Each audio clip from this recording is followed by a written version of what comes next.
First time namin mag-meet sa simbahan. Sa kasal ng pinsan ko at saka yung pinsan niya. Maid of honor, siya yung groom's best man. Doon kami nag-meet. Tapos, kinuha niya yung number ko. Di niya ako tinigilan dahil. Ayoko sanang ibigay, kaya lang. Gusto mo naman.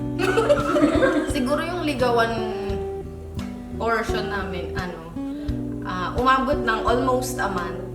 Then, sinagot ko din siya. Pero bago yun, na-blacklist ko siya. Kasi textmate kami nun, kasi yun pa yung uso dati. Text-text lang. Tapos, hindi na ako nakaka-reply after kasi nga hindi ko na-receive yung message niya. Paano mo mag-reply? Naka-block.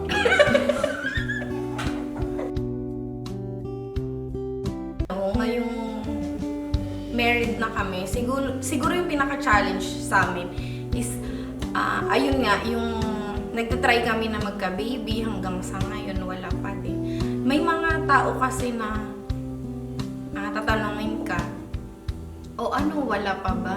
Minsan kasi kino-question mo na rin yung yung sarili mo. Bakit wala pa? Bakit hindi pa binibigay? Lagi ko lang pinagpe-pray na in time dadating din yun, in God's perfect time. So, yun na lang po lang sa amin. Yun na lang wish namin sa parating na anniversary namin this year.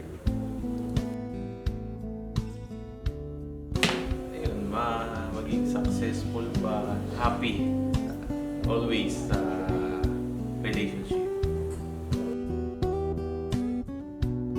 Sa akin sobrang importante niya kasi katulad kami, sobrang busy sa trabaho, parehas kami, tapos dalawa lang kaming magkasama sa bahay.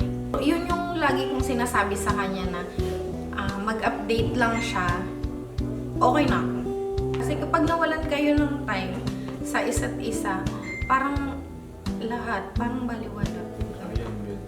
Minsan, busy talaga sa time dahil sa work. So, minsan bumabawi na lang ako in other time, weekend, lumabas kami. So, yun na lang yung bumabawi ko dun sa mga time na hindi ako nakakapag-respond sa kanya. Ako kasi lagi akong nag-thank you sa kanya. Lagi akong thankful ako sa lahat ng ginagawa mo para sa ating dalawa. Kasi may mga times na hard times, gano'n. Grabe yung challenge na hinaharap namin sa buhay na hindi alam ng iba.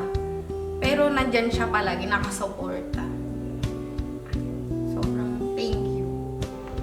Thank you. Ayun wala naman kaming ibang So, lahat naman yung iba nasasabi namin, lalo na pagka matulog kami. Nag-uusap kami bago matulog. So, wala naman kaming hindi words na hindi na nasabi sa isa't isa. Ayun pa, kasi yung lagi kong sinasabi sa kanya, sobrang importante ng communication sa relationship. Minsan, kahit na lagi kami magkasama, pag galing ako sa work or siya, gano'n, tatanungin ko siya lagi, kumusta yung araw mo? Gano'n. Kasi para na, hindi lang sana update ka sa buhay niyo sa isa't isa. Kasi, para malaman mo din yung, kasi di ba importante siya sa'yo. Kasi baka mamaya may pinagdadaanan na pala siya na hindi niya ma-voice out sa'yo. Kaya lagi akong nagtatanong sa kanya. Yan lang. So, kaya thankful ako meron akong wife na Ang ganda ko. maalalahan niya. Lagi.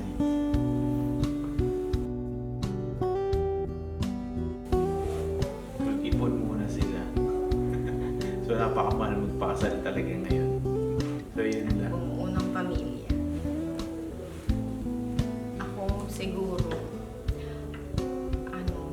pag-isipan mabuti. Kasi, hindi naman parang yan eh. Sinasabi nga nila na, hindi yan parang kanin na pag napasok ka, iluluwa mo. Kasi wala nang bawian kapag kinasal na kayo.